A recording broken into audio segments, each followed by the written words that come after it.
Bom dia, gente. É uma alegria estarmos juntos mais um domingo. E temos algumas pessoas que nos visitam. Depois vocês vão ter a oportunidade de conhecê-los melhor. Mas vamos entrar, vamos sentar, acalmar o nosso coração. Acalmar o coração, mas não o ânimo, né? Vamos celebrar o Senhor essa manhã. Vamos fazer isso nesse momento.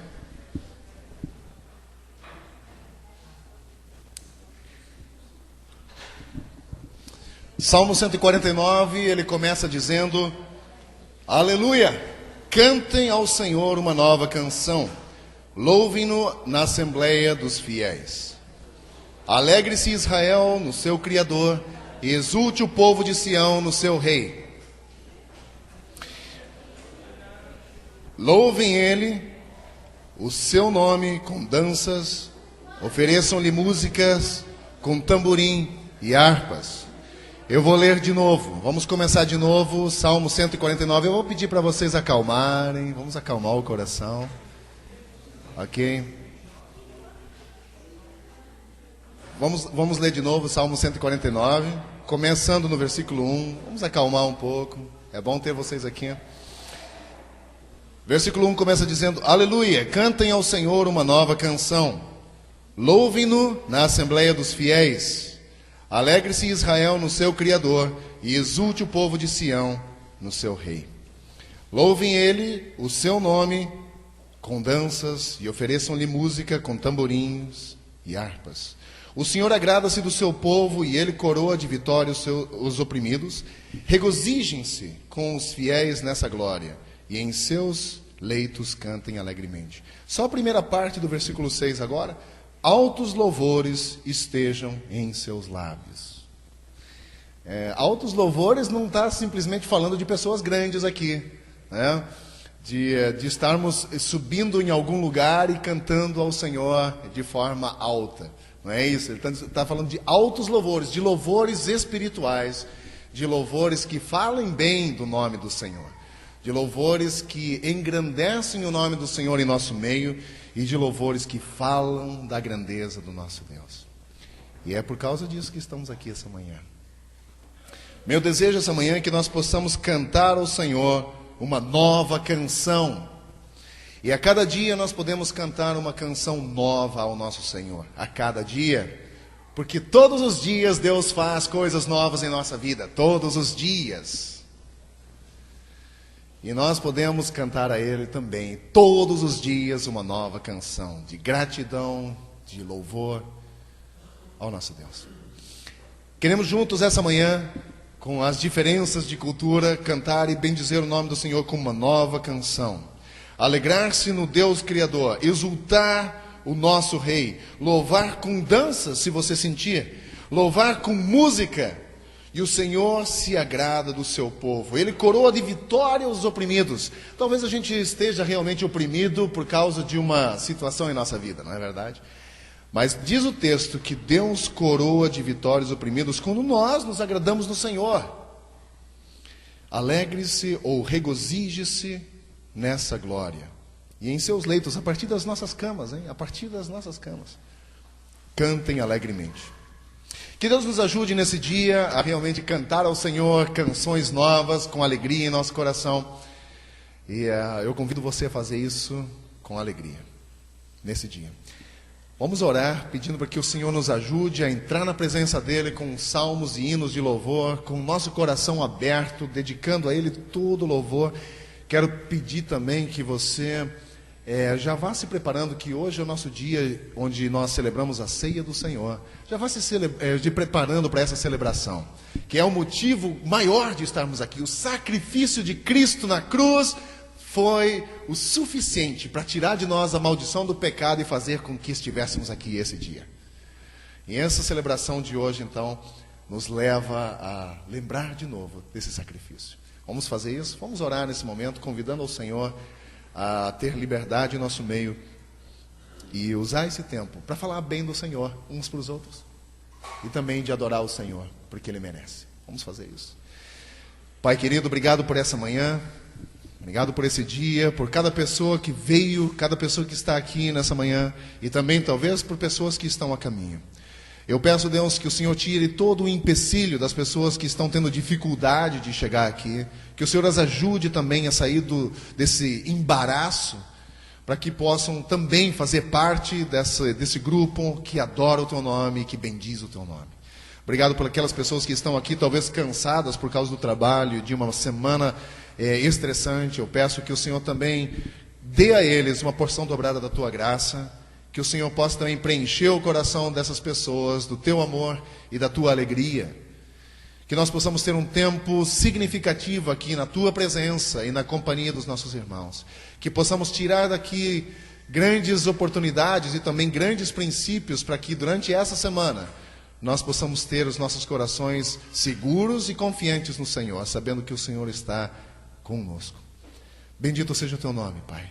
Nós entronizamos o Teu nome aqui em nosso meio. Pedimos que o Senhor seja engrandecido em nossa vida, que o Senhor apareça mais em minha vida, que o Senhor apareça mais na vida dessa igreja e que nós possamos experimentar a boa, perfeita e agradável vontade do Senhor para cada um de nós. Essa manhã é Tua, Deus. Nós entregamos esse dia ao Senhor. Pedimos que o Senhor receba como um sacrifício vivo, santo e agradável a Ti. Oramos assim, agradecidos em nome de Cristo. Amém. Amém. Bem-vindos a Ser Livre. Sinta a liberdade em nosso meio. Você pode cantar, pode louvar da forma como o teu coração deseja. Você está em família. Deus abençoe vocês. Deus nos abençoe. Como é bom orarmos uns pelos outros, não? E é muito bom. Precisamos fazer isso. Eu tenho alguns avisos que eu quero passar a vocês antes de chamarmos o pessoal para falar. Nós temos as nossas programações normais. Terça-feira as mulheres se encontram aqui às 2h30 da tarde. Claro, 2h30 da tarde. E também os cultos de domingo às 10 da manhã. Nós temos um aviso especial que a Juliana vai falar para nós. Pode vir aqui, Juliana. Sobre semana que vem, o que nós vamos ter semana que vem. Para vocês jovens, podem ser os jovens um pouco mais jovens, né? Também estão convocados, as crianças também, vai ser muito bom. Então a Juliana vai dar esse recado aí pra gente. Bom dia. Good morning. Ai. Gente, nós estamos muito felizes porque semana que vem nós vamos receber a equipe que vem de Curitiba. São pessoas que eu trabalhei com eles numa escola cristã e tinha um desafio. Eles têm um projeto com adolescentes e treinam esses adolescentes para fazer projetos missionários, e eles vêm para o Rio de Janeiro pela primeira vez. Então, são 30 adolescentes, 10 líderes e algumas crianças que vêm a família toda dos líderes. Eles vão ficar aqui na nossa igreja hospedados e vão realizar eu vou passar a programação que envolve a Ser Livre, tá? Eles têm uma programação de sexta até terça, mas aqui na Ser Livre, na sexta-feira, né, o Júlio e a Penha são voluntários, vão preparar esse almoço, o Frido e a Raquel vão receber a equipe. E no sábado haverá o bazar na igreja pela manhã, tá? Um recado muito importante aqui do bazar, e um programa com as crianças à tarde. E à noite nós queremos fazer um culto muito especial aqui para todos da Ser Livre, junto com essa equipe, convidados nossos, às 19h30. Então nós pedimos para que você traga um prato de doce ou salgado, algo para o lanche, para ter um momento de confraternização com essa equipe. Eles pediram para nós orarmos pelos adolescentes deles, incentivarmos eles à obra missionária. Então pode passar o próximo slide.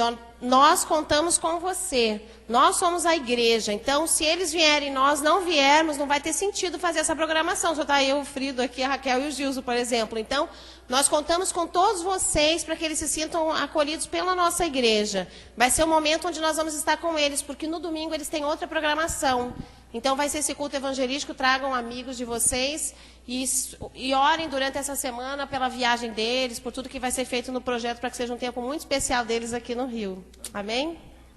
Obrigado, Juliana. Então, gente, sábado vamos estar aqui juntos. Não importa se você já é uma jovem um pouco mais experiente, mas é bom que você esteja aqui apoiando esse projeto.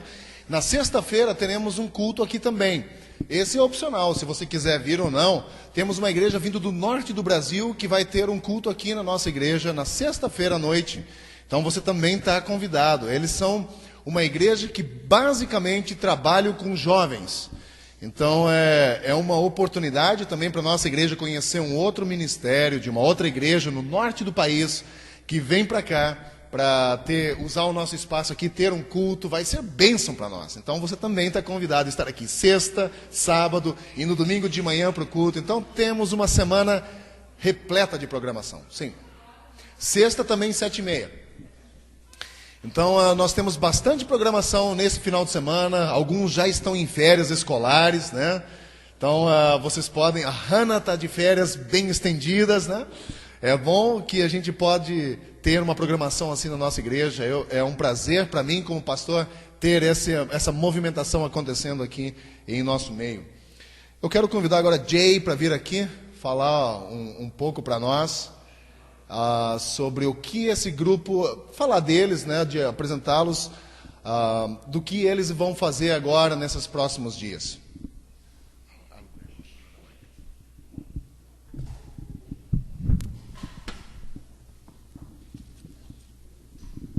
Okay. Bom dia. Good morning. Meu nome é Jay. Jata. Jota. You all think I'm going to speak in Portuguese. That's it. Vocês acham que eu ia falar em português, né? Mas o meu português acabou. I'm glad to be here. Estou feliz em estar aqui. I love Brazil. Eu amo o Brasil. You have a beautiful country. Você tem um país muito bonito. The people are kind and friendly. As pessoas aqui são amorosas e amistosas. Né? And I love your pizza.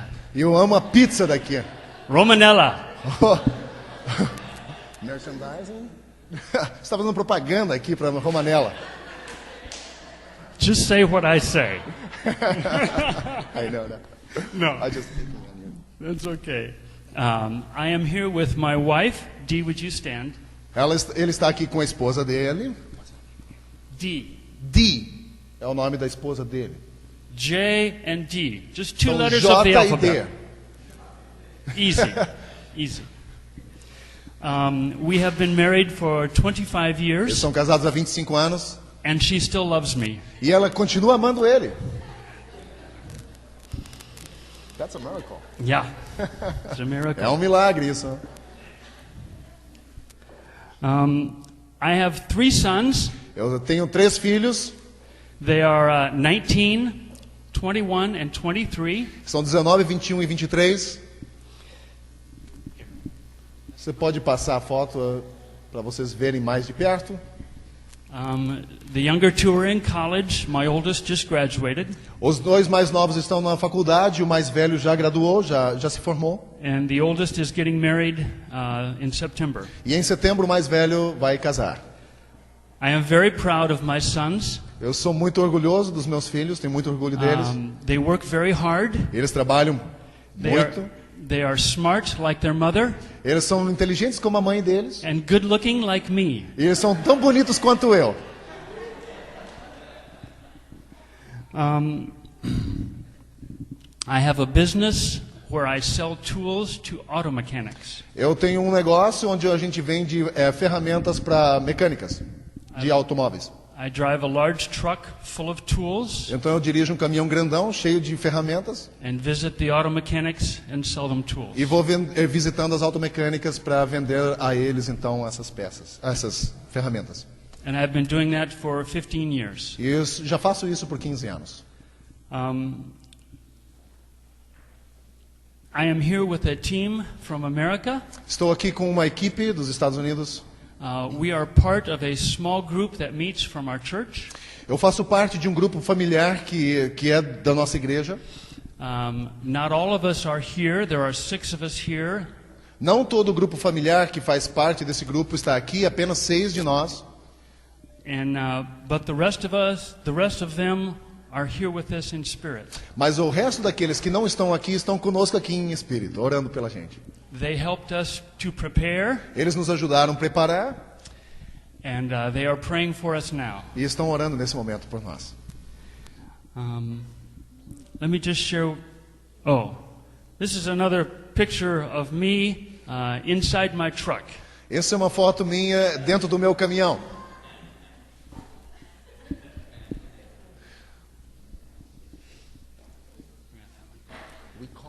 obsessed with myself. When you take a picture of Yeah.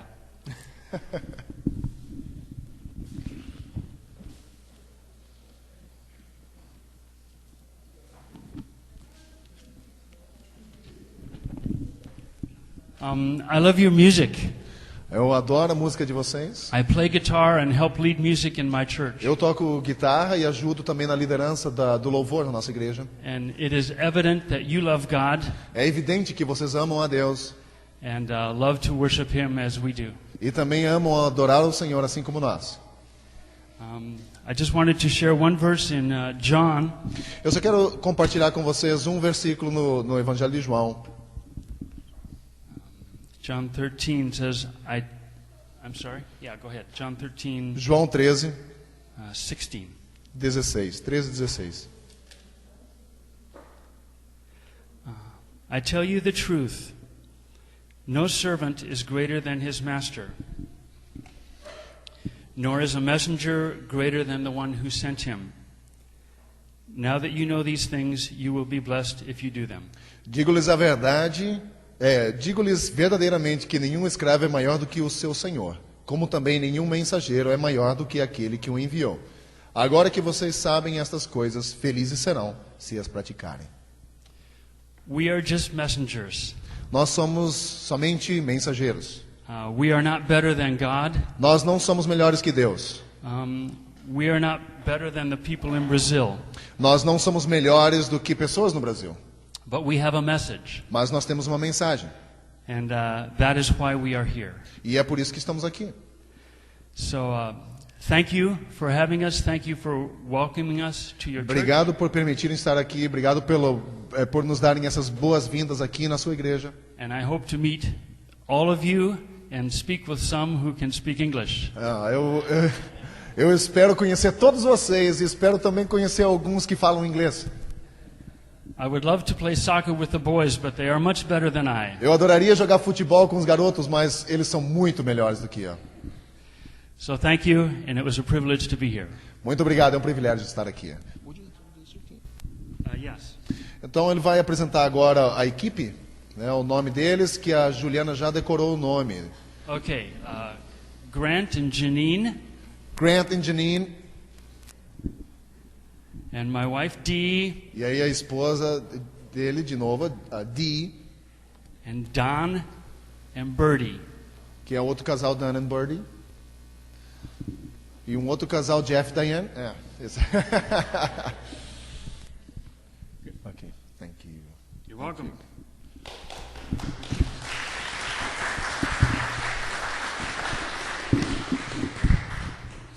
É muito bom ter essa equipe aqui, é um prazer, é um privilégio para nós em poder recebê-los aqui. Espero que eles realmente gostem do nosso clima e não somente do clima do sol, mas também do clima de amor e alegria que a gente tem em nossa igreja. Então, como igreja, queremos dizer bem-vindos a cada um de vocês. Quando eu disse no início sobre a ceia do Senhor, o apóstolo Paulo dá uma orientação com relação à ceia, e ele diz no versículo 23 do capítulo 11 de 1 Coríntios, ele disse, como agora há pouco nós ouvimos no mesmo texto em Evangelho de João, capítulo 13, quando diz, eu recebi do Senhor o que também eu estou passando para vocês, que o Senhor Jesus, na noite em que foi traído, tomou o pão, e tendo dado graças, partiu e disse, isto é o meu corpo, que é dado em favor de vocês. Façam isso em memória de mim. Da mesma forma, depois da ceia, ele tomou o cálice e disse, este cálice é a nova aliança no meu sangue, façam isso sempre que o beberem em memória de mim. Ele repete 2 vezes essa importante frase, em memória de mim. Porque sempre que comerem deste pão e beberem deste cálice, vocês anunciam a morte do Senhor até que Ele venha. Essa é a mensagem mais poderosa que alguém pode pregar nesse mundo. É uma mensagem que não tem palavras.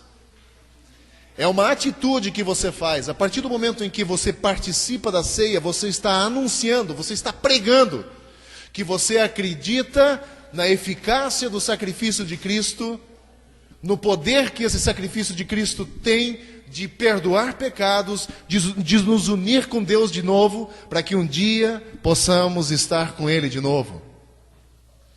É a mensagem mais poderosa que alguém pode pregar, e não tem palavra nenhuma.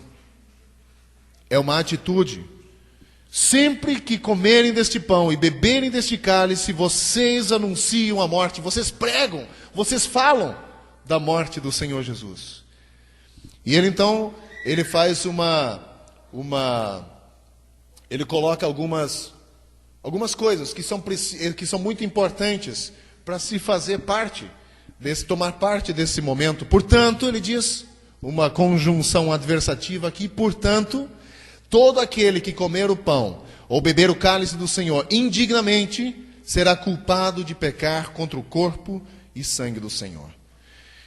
Ele nos convida a uma autoanálise. Examine-se o homem, ou examine-se cada um a si mesmo, e então coma do pão e beba do cálice. Pois quem come e bebe sem discernir o corpo do Senhor, come e bebe para a sua própria condenação. A autoanálise, eu tenho dito aqui repetidamente, a autoanálise não deve acontecer apenas quando nós tomamos parte da ceia, mas ela precisa acontecer diariamente. Diariamente. E nós precisamos não fazer desse momento algo irrelevante. Isso é muito importante. Conta a história que Martinho Lutero, quando celebrava a ceia, os joelhos dele tremiam. Por causa da importância que tinha essa questão da simbologia, da memória daquilo que Cristo fez.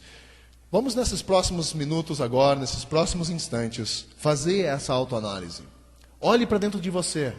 Precisa se arrepender de alguma coisa, precisa consertar alguma coisa, vamos fazer isso. Faz uma análise da tua vida, como você tem vivido até aqui. Como foi o teu dia hoje, como você acordou, como foi a tua semana. Vamos fazer isso nesse momento? Vocês vão perceber quando o período termina, quando eu orar em voz alta. Vamos fazer isso, pedindo para que esse sacrifício que Cristo fez um dia, ele continue sendo real em nossa vida. Vamos fazer isso.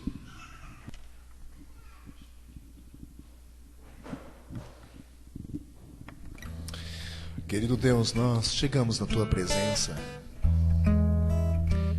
e é certo que temos falhado com o Senhor diversas vezes. E nós reconhecemos, Pai, que precisamos do Senhor. E nessa manhã, quando nós celebramos a ceia, que celebramos com o intuito de lembrar do Teu sacrifício na cruz, nós pedimos que o Senhor atente ao clamor do nosso coração nesse dia.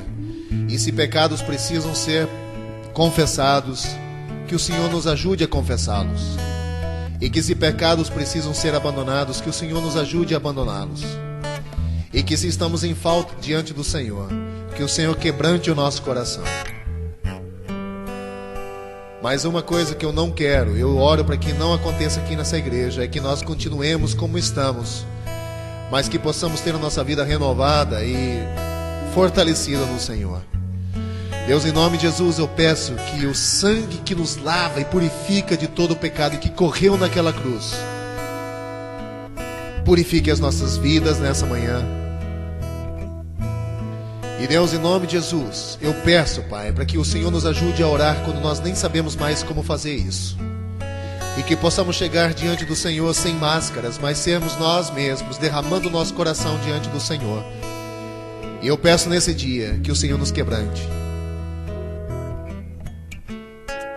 Pai, que possamos entender a dimensão do Teu sacrifício, que possamos entender a dimensão do Teu plano para o resgate e salvação dessa humanidade. Pelo amor que o Senhor tem demonstrado por nós, entregando o Teu único Filho na cruz, para que nós pudéssemos ter a chance de um dia conhecer a eternidade no Senhor. E nesse dia nós celebramos a Tua vitória sobre a morte, a Tua vitória, o Teu triunfo sobre o pecado. E quando o Senhor ressuscitou dentre os mortos, nós ressuscitamos juntamente com o Senhor para uma vida nova, cheia de perspectivas, não mais medíocre, mas uma vida acima da média. Nós agradecemos ao Senhor por esse dia, por esse momento onde nós podemos celebrar a cruz, símbolo de vergonha, morte e dor, mas também símbolo de libertação, símbolo de de ressurreição. Muito obrigado, Deus, por essa palavra. Fazer isso em memória de mim. E nós queremos fazer isso em tua memória, Senhor. Muito obrigado pelo teu sacrifício. Obrigado pela dor que o Senhor sofreu. Obrigado pelo sangue que o Senhor derramou. Bendizemos ao Senhor, porque o sacrifício que estava sobre ti nos trouxe paz e reconciliação com o Senhor. Bendito seja o teu nome. Oramos assim em nome de Jesus. Amém.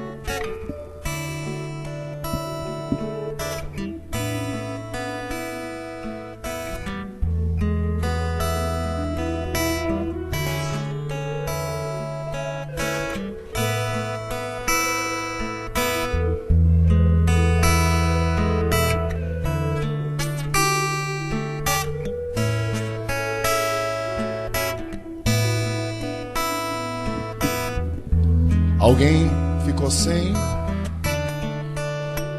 A palavra do Senhor diz que nós deveríamos comer do pão e beber do cálice em memória àquilo que Cristo fez lá naquela cruz. Vamos fazer isso lembrando do sacrifício que nos traz paz hoje com Ele e uns com os outros. Vamos fazer isso?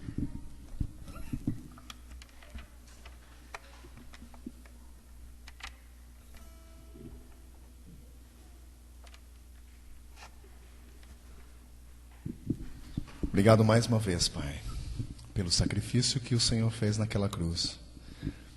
Te adoramos, Deus, pelo que o Senhor é. E não pelo que o Senhor nos dá apenas. Porque sabemos que o maior presente o Senhor já nos deu, que é a vida eterna em Cristo. E esse é motivo de sobra, de pularmos de alegria em Tua presença. Porque sabemos que temos um futuro garantido. Então, Deus, nós te louvamos, Pai. Receba a nossa gratidão em nome de Jesus. Amém. Amém. Se você veio preparado também com seu dízimo e sua oferta, eu quero te dar a oportunidade também, desse momento, de aproveitar e fazer isso. Você que nos visita, você está desobrigado de fazer isso, você não é obrigado. Isso é um compromisso que nós, como membros, temos de manter esse ministério funcionando. Então, se você veio preparado com seu dízimo e sua oferta, você tem a oportunidade agora também, como mais uma forma de adorar o Senhor. É só mais uma forma. Então, você pode fazer isso nesse momento. Quero chamar as crianças aqui para irem para a classe deles. Hoje é com a tia Rafa. Você tem ajudante hoje, Rafa? A Pieira, como sempre, a grande ajudante. Vamos orar pelas crianças nesse momento. Elas terão a sequência do culto deles para a linguagem deles. Vamos lá, Tiago, pode trazer o teu amigo também aqui, ó.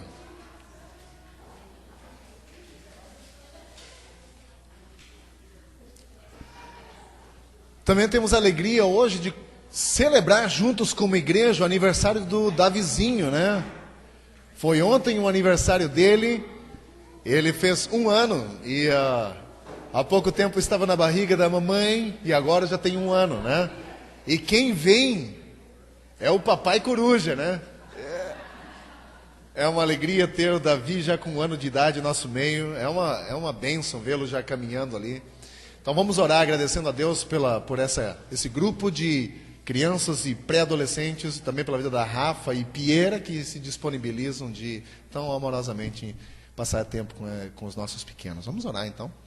Pai querido, muito obrigado por esse grupo. Pedimos que o Senhor nos abençoe nessa manhã. Dê a Rafa e Pieira essa tranquilidade, a disposição contínua no coração de continuar ensinando esses pequenos a Tua palavra, aquilo que o Senhor tem preparado para eles. E eu peço que o Senhor dê a eles um grande tempo juntos, um tempo maravilhoso de compartilhar, de passar tempo de diversão e também de aprendizado. Pedimos a Tua bênção e o Teu cuidado sobre eles em nome de Cristo. Amém. Deus abençoe vocês.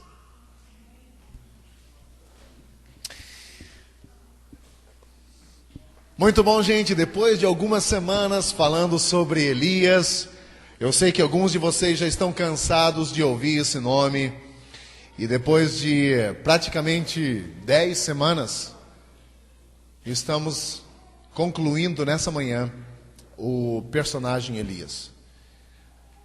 E é interessante que essa semana, enquanto eu lia esse texto, essa última parte do texto de Elias, ainda assim, tem princípios. Então você imagina os princípios que você pode tirar da Bíblia sobre um personagem. E passamos quase 10 semanas aqui falando sobre a mesma pessoa, e nessas 10 semanas eu tenho aprendido muito sobre esse homem. E também, por mais interessante que possa parecer, aprendi um bocado sobre mim mesmo, sobre a minha limitação, sobre as minhas fraquezas, sobre a minha frustração. E essa manhã eu quero compartilhar com vocês a ideia de quando Deus diz basta. Nós temos ouvido falar vários sermões e temos ouvido falar muitas vezes quando a Bíblia diz, Deus é amoroso, misericordioso, Deus visita com amor, mas chega um momento que Deus diz, parou, chega, basta. O copo da ira de Deus se encheu. Então, nessa manhã, eu quero, junto com você, pensar sobre essa ideia, sobre esse princípio, quando Deus chega numa área da nossa vida, ou num momento da nossa vida, onde nós estamos em constante patinar no mesmo lugar, como se fosse um disco, aquele bolachão antigo, furado, pulando sempre no mesmo lugar, onde Deus diz, basta. E Deus vai nos dando oportunidades de mudança, Deus vai nos dando oportunidades após oportunidade. Mas chega um momento em que a graça de Deus acaba. E nós vamos ver alguns princípios aqui em 1 Reis 21, 17 a 29. E nesse texto, vocês devem lembrar talvez de domingo passado, quando eu falei que Elias fugiu. Depois de uma grande demonstração do poder de Deus no Monte Carmelo, fogo caiu, chuva caiu, ele correu na frente do carruagem do rei, e de repente ele foge, entra em depressão e foge. O que Deus manda ele fazer? Volte para o caminho de onde você veio. Ele volta, e ele fica 6 anos, sem fazer nada. E nós encontramos Elias agora, 6 anos depois, quando ele encontra com o Senhor no Monte Horebe, 6 anos depois. Esse texto agora, nós encontramos Elias. O que ele fez durante esses 6 anos? Desde que ele encontrou com Deus naquela montanha, do terremoto, do vento forte, do fogo e de repente da brisa suave, quando ele diz, volta para o caminho de onde você veio. O que ele fez durante esses 6 anos? Nada. Ele não fez nada. Nós não sabemos o que era da vida dele. Ele estava fora da vida de Israel, ele não era ouvido, não era visto, estava fora da vida e dos assuntos de Israel. Simplesmente sumiu. E eu acredito que nesse tempo de silêncio, não foi uma perda de tempo, não foi em vão. Porque quando ele volta em cena agora, ele volta como um homem de Deus renovado, não mais medroso, não mais depressivo. Você percebeu a diferença agora? Ele não reclama mais. Tenho falado aqui daquele, ó céus, ó vida, ó ano, ó azar. Esse era Elias antes. Agora Elias é transformado completamente. Ele é um homem renovado. Ele recebe uma missão nova, volta, prepara Eliseu. Ele volta, fica 6 anos fora, não profetiza mais nada. E agora ele está de volta à cena aqui. Mas ele foi preparado ou retrabalhado por Deus para uma nova jornada aí, né? Mas há uma lição para todos nós aqui, para todos nós. Não desprezemos os momentos em que Deus nos tira da aparência pública, ou de aparecer demais. Quando Deus nos tira e nos fecha para Ele mesmo, é o momento em que Deus trata com a gente. É o momento em que Deus está falando ao nosso coração. Às vezes Deus precisa tirar a gente da correria, dos barulhos, da gritaria, para que a gente consiga ouvir a voz dele. Eu disse aqui há 2 semanas atrás que a voz de Deus, ela é ouvida por ouvidos que estão disponíveis para serem ouvidos. Mas ouvidos que não estão disponíveis não podem ouvir a voz de Deus. Por isso nós reclamamos tanto. Deus não fala para mim. Deus não conversa comigo. Mas às vezes nós não preparamos o nosso ouvido para ouvir a voz de Deus. Então nós não podemos ouvir. E Deus precisa nos tirar, nos fechar para Ele mesmo e tratar conosco mais intimamente. Mas agora Elias está de volta. E ele está pronto para servir. E ele não está decepcionado. E nesse texto em que nós encontramos Elias, ele está de volta para agir. Deus fala para ele e ele vai. E eu imagino, quando eu saí daqui do Rio em final de 2004, nós fomos para Curitiba para um período de complemento, de formação e tudo mais. E foi o deserto na minha vida. Eu saí daqui do Rio com um peso no meu coração, eu não queria sair. A Raquel foi na frente, eu fui um dia depois. Só não chorei, mas a minha garganta ficou com um nó tão grande, eu não queria ir. Eu fui daqui, eu não sei quantos quilômetros, aquilo, eu não queria sair do Rio, eu não queria sair. E quando finalmente nós chegamos em Curitiba, que é voltar para nossa casa, eu sou de lá, do Paraná. E quando nós voltamos para lá, eu passei os piores anos ministeriais da minha vida. Os piores. E eu posso dizer aqui que se não fosse a minha esposa, eu teria chutado tudo. Ela foi um instrumento de Deus na minha vida naquela época para me dizer, não, vamos lá, Deus nos trouxe aqui, e é aqui que nós devemos estar, e aqui é o lugar onde Ele quer tratar com a gente e tal. Mas eu teria chutado tudo. E eu posso dizer para você, quando esses 3 anos se findaram, e quando nós voltamos para cá, eu preguei com tanta alegria. Continuo pregando até hoje, mas com tanta alegria. Sabe por quê? Porque os 3 anos, quando Deus me tirou, de lá, Ele tratou do meu coração. Falou coisas, botou coisas dentro de mim que são substanciais. Uma pessoa do meu lado que me apoiou. Nós precisamos de pessoas à nossa volta assim. Que nos apoiem, que nos fortalecem quando o nosso joelho começa a fraquejar, quando a gente quer chutar tudo. Uma pessoa que diz, não, Deus nos trouxe aqui, é plano de Deus, vamos lá, vamos enfrentar. Essa foi minha esposa. E quando voltamos para cá, aquela alegria de ministrar veio no meu coração. E eu me identifiquei com Elias. Depois de 6 anos num deserto, fora, quando Deus manda ele falar, eu acho que ele deve ter saltado com alegria no coração, dizer, eu vou lá falar, mas renovado agora, com uma nova missão, eu vou. Eu imagino Elias cheio de empolgação, e ele vai, não mais decepcionado, mas Deus lhe deu uma nova missão, deu um ar novo para ele, e ele vai agora fazer essa coisa que Deus pede para ele. E aí, nós encontramos o texto que eu quero ler com você essa manhã. Se você não trouxe a sua Bíblia, mas é bom que você tenha aí 1 Reis 21, 17 a 29, mas se você não trouxe, está aqui. Diz assim o texto, a partir do versículo 27. Então a palavra do Senhor veio ao tesbita Elias. Vá encontrar-se com Acabe, o rei de Israel, que reina em Samaria. Agora ele está na vinha de Nabote para tomar posse dela. Diga-lhe que assim diz o Senhor, você assassinou um homem e ainda se apossou de sua propriedade? E acrescente, assim diz o Senhor, no local onde os cães lamberam o sangue de Nabote, lamberão também o seu sangue. Isso mesmo, o seu sangue. Acabe disse a Elias, então você me encontrou, meu inimigo? Eu encontrei meu inimigo. Eu o encontrei, ele respondeu, porque você se vendeu para fazer o que o Senhor reprova.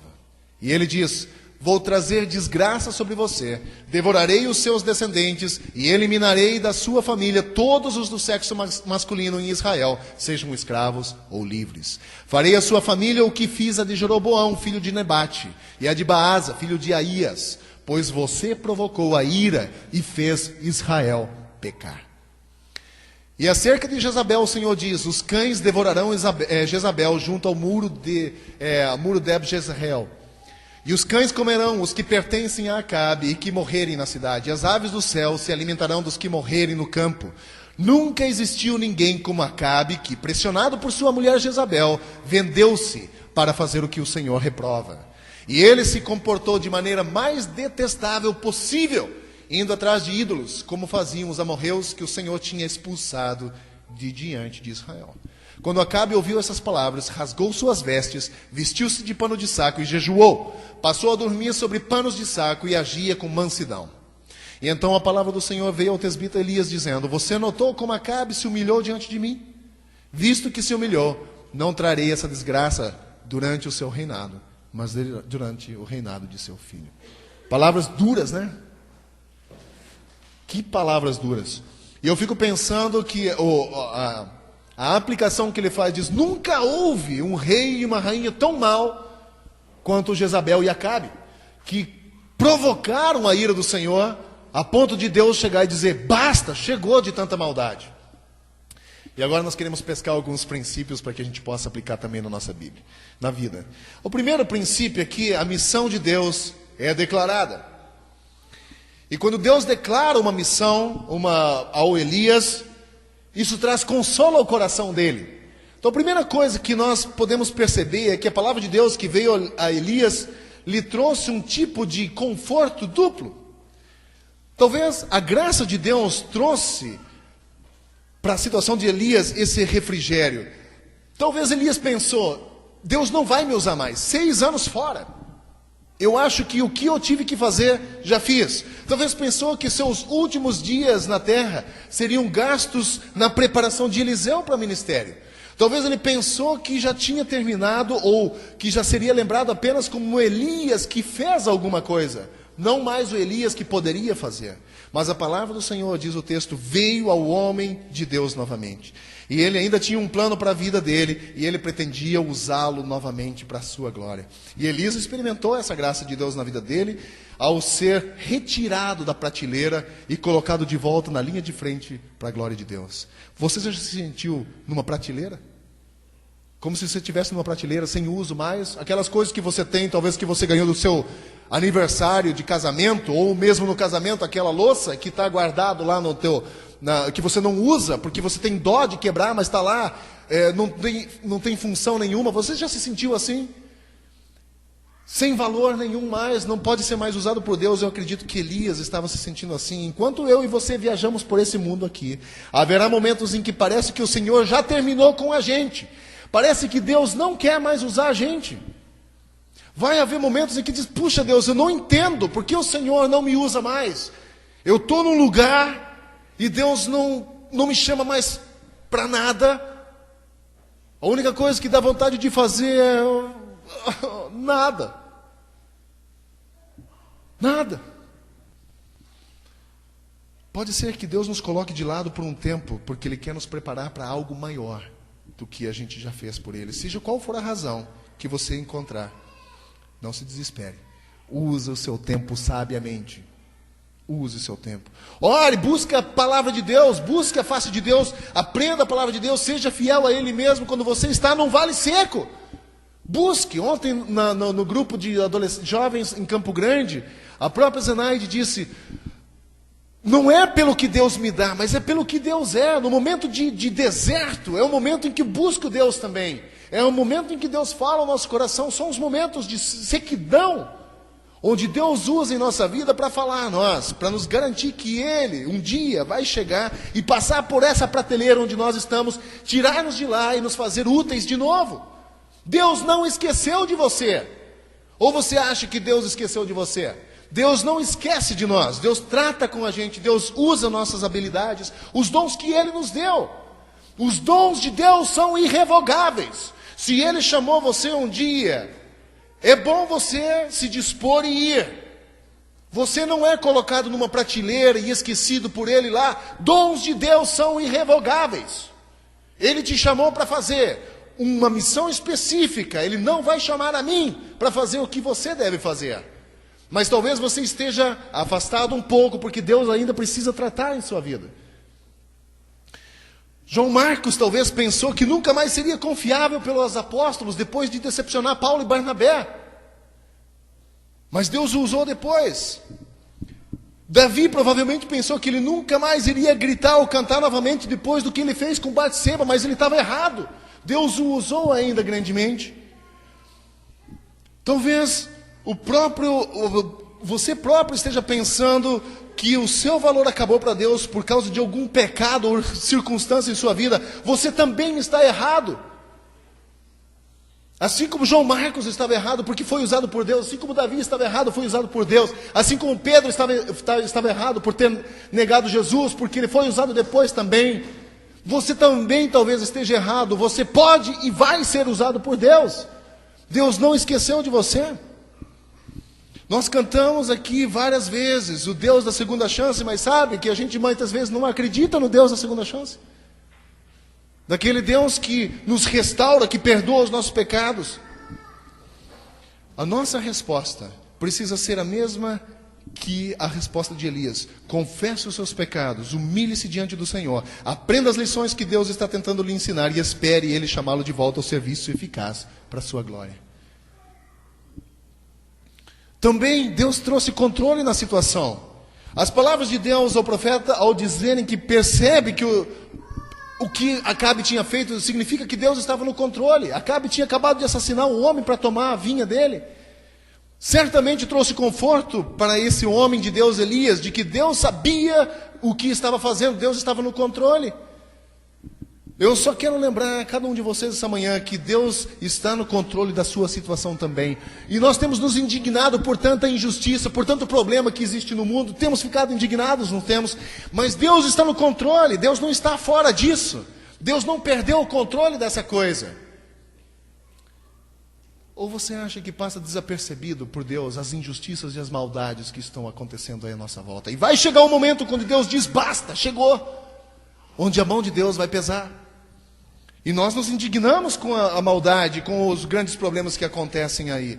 Mas eu preciso lembrar vocês essa manhã de que Deus sabe tudo sobre seus inimigos, também sobre os problemas que você está enfrentando. Ele tem tudo em seu controle, Ele sabe do que você está passando. Ele está consciente do que você está enfrentando na sua vida. E Ele sabe dos obstáculos, das provações, os fracassos, as esperanças e os sonhos quebrados, o desespero. Às vezes Ele sabe. Por mais que você ore para Ele achando que Ele não dá resposta, Ele sabe. E esse momento, quando Deus chama Elias e diz: vá até Acabe. E ele diz: Acabe fez isso, isso e isso. Ninguém havia dito isso para Elias antes. Provavelmente Elias nem sabia. Mostrou mais uma vez que Deus estava no controle. Quais foram as causas da missão de Deus? As causas foram a razão de Deus enviar a Acabe, foi a morte e destruição. E é por causa do evento de 1 Reis 21, de 1 a 16, o início do texto que nós acabamos de ler. Nesse texto, Acabe e Jezabel cometem alguns pecados horríveis, como sentenciar um homem inocente à morte. Sabe o que eles fizeram? Eles queriam a vinha de Nabote, mas Nabote não queria vender, porque era uma herança que ele tinha recebido, e ele queria passar de herança para os filhos. Mas o rei viu aquela vinha, era perto do palácio dele, e diz: eu quero aquilo lá. E sabe o que acontece quando pessoas desejam as coisas dos outros? Não é que eles querem algo igual, eles querem o que a outra pessoa tem. E aí eles não medem esforços até destruir outra pessoa para conseguir. E o que aconteceu nesse texto foi que a Jezabel montou um complô, diz: traz Nabote e bote ele. Convocou um jejum, ela pareceu muito espiritual. Vamos convocar um jejum nacional. E o povo então começa a jejuar. E ela diz: bote Nabote no centro dos líderes, bote ele na roda dos líderes de Israel. E contrate 2 homens vagabundos para que eles deem um testemunho falso contra ele. Porque a lei dizia que se 2 homens testemunharem contra alguém, esse alguém seria apedrejado. E Nabote senta, não sabendo desse caso, ele senta nessa roda, e os 2 homens se levantam e acusam ele falsamente. O que acontece com ele? Ele é arrastado para fora e apedrejado até a morte. Para conseguir uma vinha, matam um homem, e diz o texto, e a implicação é maior, porque eles conseguiram matar também os 2 filhos de Nabote, porque eram os herdeiros. Eles teriam que matar o homem, o dono, e os herdeiros também, para que o rei pudesse confiscar aquilo. Por causa de dinheiro é possível matar uma pessoa? São capazes de matar. E Deus diz: não pode, chega, basta. E então as causas foram exatamente esse contexto de sentenciar um homem inocente à morte, subornando homens para darem falsos testemunhos. E o conteúdo da mensagem de Deus para esse par rebelde é simples. Muito simples: vocês já eram.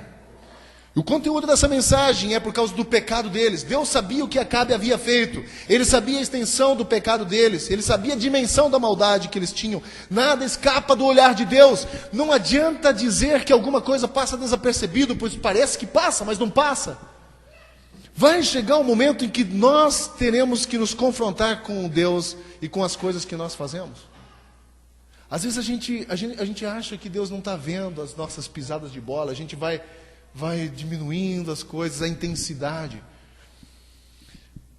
Quando antes de me converter, de novo, eu venho de uma família que meus avós, bisavós, pais, sempre dentro da igreja, mas eu tive que ter a minha experiência de conversão um dia.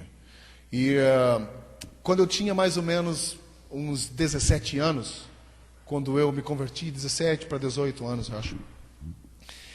E nessa época eu gostava muito de jogar futebol. E eu queria muito jogar. Eu já contei essa história para vocês, mas eu tive uma torção no meu joelho. E quando você joga futebol, palavrões são muito comuns, não é? É como você... basicamente o técnico do lado de fora, ele xinga você para te dar gás, né? Ele xinga, manda palavrões para você dar um pouco a mais de gás. E eu tive um sério problema no meu joelho que eu não pude mais jogar. E depois veio a minha conversão, logo depois desse evento. E eu falava tanto palavrão, porque se tornou tão comum na minha vida, que eu já acordava falando palavrão. E no momento da minha conversão eu disse, puxa, isso é incompatível, a minha boca não deve falar coisas do que o meu coração está cheio, e esses palavrões, o meu coração não está cheio disso. Eu então coloquei diante do Senhor um desafio. Eu não quero mais falar palavrões, me ajuda. E foi tão interessante que eu fiquei mais ou menos 1 ano sem falar um palavrão sequer. Por mais de 1 ano, sem falar um palavrão. E um dia, meu joelho já estava um pouco melhor, eu fui convidado para jogar futebol. E eu estava indo de bicicleta, quando eu caí de bicicleta. E quando eu caí de bicicleta, a primeira coisa que saiu da minha boca, mas foi tão automático, um dos piores palavrões que você possa imaginar. Só que o que aconteceu comigo naquele momento foi que a dor da queda do meu joelho e da mão machucada que caiu, doeu menos do que o palavrão que eu proferi por ter quebrado um compromisso que eu fiz com o Senhor. Sabe? Quando você peca como cristão, quando você entrega a sua vida a Cristo e você peca, é uma afronta, você se sente destruído, não é verdade? Mas daí você confessa, aí você peca de novo, aí você confessa, aí você diz, mas Deus perdoa, aí você começa já a fazer pecados premeditados. Eu vou pecar e depois Deus perdoa porque eu confesso, e aí você vai começando a premeditar a coisa. E vai chegar um momento em que você não sente mais nada, em que o pecado não te ataca mais, onde você está tão confortável convivendo com ele. É basicamente o que aconteceu com Acabe. Ele foi permitindo o pecado entrando, foi fazendo concessões, e finalmente o pecado entrou com uma força tão grande na vida dele, que ele não tinha mais a dimensão. Ele era capaz de matar um homem, para suprir um desejo que ele tinha no seu coração. Se você permitir pecado entrar na sua vida, não vai mais haver limites para você. E essa é a sentença que Deus profere contra esses homens é justamente isso. Vocês fizeram errado, vocês precisam cuidar dessas atitudes, vocês vão pagar pelo que vocês fizeram. Tem uma história que fala que um certo homem queria vender a sua casa no Haiti. Essa história aconteceu. Ele queria vender a sua casa por $2.000. E um outro homem queria comprar essa casa, mas por ser pobre, ele não tinha o valor total, o preço total para pagar a casa. E então ele começou a negociar com o dono da casa, e começou a negociar, e depois de algum tempo o proprietário concordou em vender a casa pela metade do preço, por $1.000. E ele conseguiu esse dinheiro e comprou a casa. Mas tinha uma cláusula no contrato. O dono original que vendeu a casa, ele disse, ok, eu te vendo a casa pela metade do preço, mas eu quero um prego. Esse prego que está pregado naquela porta, eu quero que seja meu. Você não pode tirar esse prego é meu. E ele achou razoável. Comprei a casa pela metade do preço, a única coisa que ele quer é o prego que está cravado na porta. Ok. E eles fecharam o negócio. Algum tempo depois, o antigo dono, o dono original, se arrependeu da venda que fez. E foi lá, queria comprar a casa de volta. O novo dono disse, não vendo mais a casa. E ele tentou várias vezes, mas finalmente ele disse, não, eu não quero vender a casa é minha. Ele disse, bom, mas eu ainda tenho aquele prego, não é? Ele foi e procurou uma carcaça de um cachorro podre, morto, e pendurou naquele prego. O prego era dele, o dono não podia tirar aquela carcaça de lá. E finalmente a casa se tornou inabitável, por causa do fedor, do apodrecimento daquela carcaça de animal. Aí o dono novo disse, ok, eu vendo a casa para você, para se livrar daquele problema. É mais ou menos o que nós fazemos com o pecado em nossa vida. Se nós permitirmos que o nosso inimigo deixe aquele prego lá cravado em nossa vida, ele vai pendurar as coisas mais nojentas lá, até que a nossa casa, se torne inabitável para Cristo. Pecado, ele é destrutivo, ele é como um câncer. Ele começa pequeno, ele pode parecer tão inofensivo. Já falei aqui várias vezes, seria injusto o médico descobrir câncer em você e dizer assim: poxa, mas o câncer é tão bonitinho, eu não vou tirar todo ele, vou tirar só a metade, porque ele é tão bonitinho. E ele tira só a metade, o que vai acontecer? Ele vai continuar crescendo e vai destruir até matar você. E é a mesma coisa com o pecado. A Bíblia diz que o pecado, uma vez concebido, gera morte. Então qualquer pecado, qualquer parte de pecado que nós deixemos, ele é agressivo. A moral da história é: se deixarmos o nosso inimigo, mesmo com um pequeno prego na nossa vida, ele vai voltar para pendurar lixo lá. A segunda coisa, a mensagem de Deus é entregue. E quando Elias percebe esse novo chamado, ele não perde tempo e faz o que Deus pede. Ele vai diretamente na vinha de Nabote, onde ele encontra com Acabe, e desfrutando de sua nova aquisição, quando ele chega fielmente, com a força, entrega a mensagem de Deus. E ele tem um desafio. Quando os dois homens se encontram, a primeira coisa que Acabe diz: você me encontrou, meu inimigo? Acabe tinha Elias como inimigo, somente. E Elias se aproxima e então entrega a ele essa mensagem. Mas note que, na verdade, Acabe chama ele de inimigo. Ele deveria chamá-lo de amigo, né? Porque amigo de verdade fala a verdade para você, não é? Amigo não mente. Amigo fala a verdade. E nesse momento, o melhor amigo que Acabe teve era justamente Elias, porque chegou e falou a verdade: você errou. Isso me lembra da história de Natã com Davi, mesma coisa. Quando Davi peca e ele confronta, nós vemos o confronto de Elias com Acabe, é confrontar o pecado diretamente. O homem de Deus não faz rodeios. Ele conta o que acabou. E a afirmação de Elias expõe o fato de que Acabe está no centro da culpa e de que tudo está exposto. Nos versículos seguintes, Elias oferece os termos do julgamento de Deus. Ele diz um termo inequívoco: o que vai acontecer com ele, a sua família, o seu reino, e é tudo por causa do pecado. Certamente essa não era uma mensagem tão popular, mas foi a mensagem do Senhor e ele precisava entregá-la.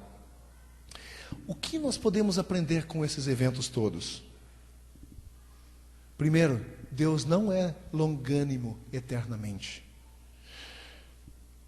Há homens que recebem várias oportunidades, e nós também recebemos muitas oportunidades de nos arrepender. E um dia a longanimidade de Deus termina. Em segundo lugar, haverá um dia em que as oportunidades terminarão, e nada mais restará do que enfrentar um julgamento.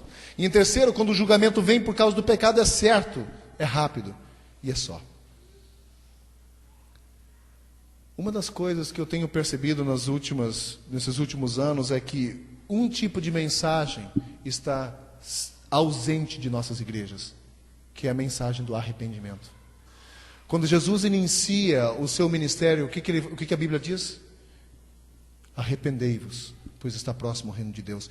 Quando João Batista inicia o ministério dele, que ele diz: arrependei-vos. Quando Paulo prega, arrependei-vos. Quando Pedro prega, arrependei-vos. Quando eu prego, eu quero dizer arrependei-vos. Quando o pregador prega, ele deve dizer arrependei-vos. A mensagem, o evangelho de Deus deve produzir arrependimento na vida do homem, e não passar a mão na cabeça do homem, fazer com que ele se sinta confortável na vida que vive, confortável com o pecado que vive, porque isso atrai o juízo de Deus. Evangelho basicamente é: arrependei-vos, porque está próximo o reino de Deus. Arrependei-vos. E essa mensagem está ausente de nossas igrejas. Nós conhecemos um pseudo-evangelho, um evangelho pela metade, que diz que não precisa arrepender. Você está bem assim, Deus ama você do jeito que você é. E eu concordo, Deus ama você do jeito que você é. Mas Deus te ama tanto que Ele não quer deixar você do jeito que você está. Arrependei-vos. Existem áreas na sua vida que você precisa arrepender. Talvez essa manhã o anúncio de Elias seja para nós: se arrependa, porque o teu pecado está exposto diante de Deus. Talvez não esteja disposto diante de mim, mas exposto, diante de Deus. De quem nós não deveríamos esconder, nós conseguimos esconder. E aquele de quem nós deveríamos esconder, nós não podemos, porque Deus vê tudo. Todas as nossos atos e atitudes não estão escondidos diante do Senhor. Então, a mensagem de arrependei-vos, que foi dita há mais de 2000 anos atrás, continua tendo a mesma força para nós no dia de hoje. Arrependei-vos, porque está próximo o reino de Deus. Mas nós vemos também que diante de todas essas coisas, Deus ainda estende misericórdia. Olha só o que acontece aqui. O arrependimento de Acabe, diz o texto que Acabe se arrependeu, não é verdade? Se esse arrependimento foi genuíno, uma conversão genuína, eu não sei. Mas só sei que ele provavelmente deve ter ficado com medo do julgamento de Deus. E disse, ok, eu vou ficar bonzinho. E Deus então adiciona a ele mais 3 anos de vida. Ele dá a Acabe mais 3 anos de vida. Quando Acabe ouve a sentença proferida por Elias, ele sabe que não tem mais chances. Ele sabe que deve se arrepender ou morrer. E assim esse homem perverso faz o que ele deveria ter feito muito tempo antes. Ele se arrepende, diz o texto. E anda em humildade diante do Senhor. Arrependimento, como eu disse antes, é então uma palavra não muito bem recebida em nosso meio hoje em dia. Porque a ideia do arrependimento é mudança de mente, uma mudança de ação. É melhor retratado na ideia de uma pessoa que está andando numa direção e de repente ela faz uma mudança de 180 graus e volta. Essa é a ideia, uma metanoia, uma mudança de mente. E quando nós não nos convertemos, não há sinceridade em nós. Nós talvez temos medo de Deus. Ok, eu vou fazer certinho aqui, como Acabe fez. Já tenho falado aqui várias vezes, nós tentamos manipular Deus para conseguir uma coisa. Deus, eu vou ficar fazendo certinho. Eu vou fazer isso diferente. Eu vou orar todo dia. Eu vou ler a Bíblia todo dia. Mas, por favor, me dá aquele carro novo. Nós tentamos manipular Deus. Deixa eu te dar uma má notícia. Deus não é manipulável. Deus conhece o teu coração. Ele sabe das tuas motivações. Deus não se deixa manipular. O arrependimento é a única maneira de acertar com Deus. A Bíblia é clara quando diz, se não se arrependerem, vocês todos perecerão. Lucas 13:3. Se você não se arrepender, você perecerá. E a Bíblia também diz, no passado, Deus não levou em conta a nossa ignorância. Mas agora ordena que todos em todo lugar se arrependam. Todos em todo lugar, em todo tempo, se arrependam. Atos 17:30. Todos se arrependam. O arrependimento é a chave para desfrutar da presença de Deus. Como eu disse antes, Deus concede um alívio a Acabe, né? E por causa desse arrependimento, concede a ele um pouco de misericórdia. O julgamento ainda viria. Viria e veio, mas somente depois da morte dele. Se alguém merecia pagar todo o preço por causa do mal que fez, esse alguém é Acabe. Todavia, Deus, que é rico em misericórdia, pelo grande amor com que nos amou, deu-nos vida com Cristo quando ainda estávamos mortos em transgressões. Pela graça, vocês são salvos. Diz Efésios 2, 4 e 5.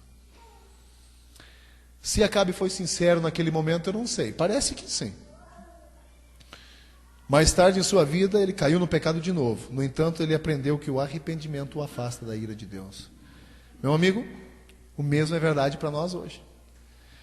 Você e eu podemos fazer o que nós quisermos. Você é livre para fazer o que você quiser. Você pode viver em pecado da forma como você quiser. Você pode brincar com as coisas de Deus da forma como você quiser. Você pode viver abaixo do padrão que Deus tem estabelecido se você quiser. Mas eu devo alertar você de alguma coisa. Se o fizermos, nós não podemos nos queixar depois, quando Deus diz basta. E eu vou dizer uma coisa para você, nós estamos caminhando para nós vivemos num país muito bom, onde Deus tem abençoado muito, mas por causa dessa grande transgressão que a gente está vendo acontecendo aí, esses movimentos de gays e tudo mais, querendo ser exaltados cada vez mais, praticamente querendo empurrar a goela abaixo da gente, vai acontecer o que em Romanos 1 acontece. Deus vai os entregar e nós estaremos debaixo de maldição. Porque não há mais arrependimento.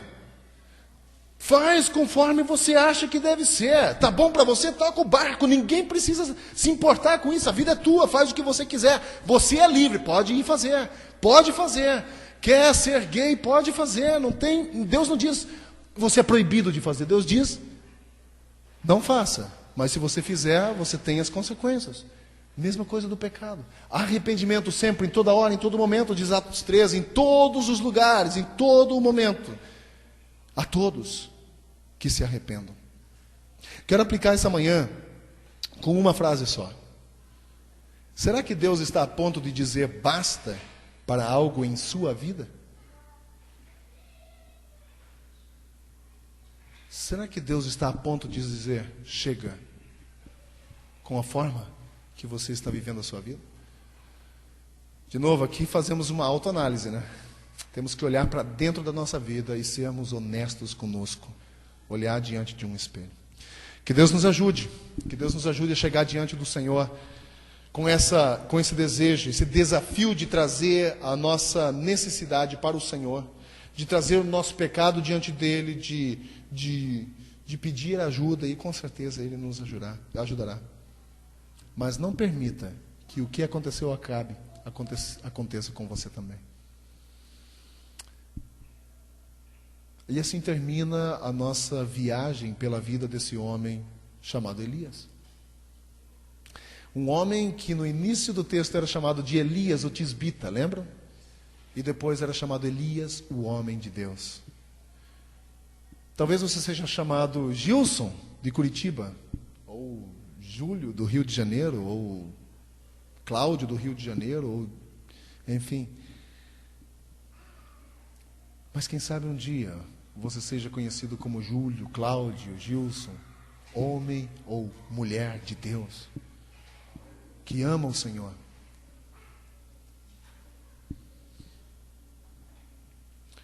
Esse homem passou por várias provações na vida, mas ele saiu de lá refinado. E essa é a proposta de Deus para cada um de nós.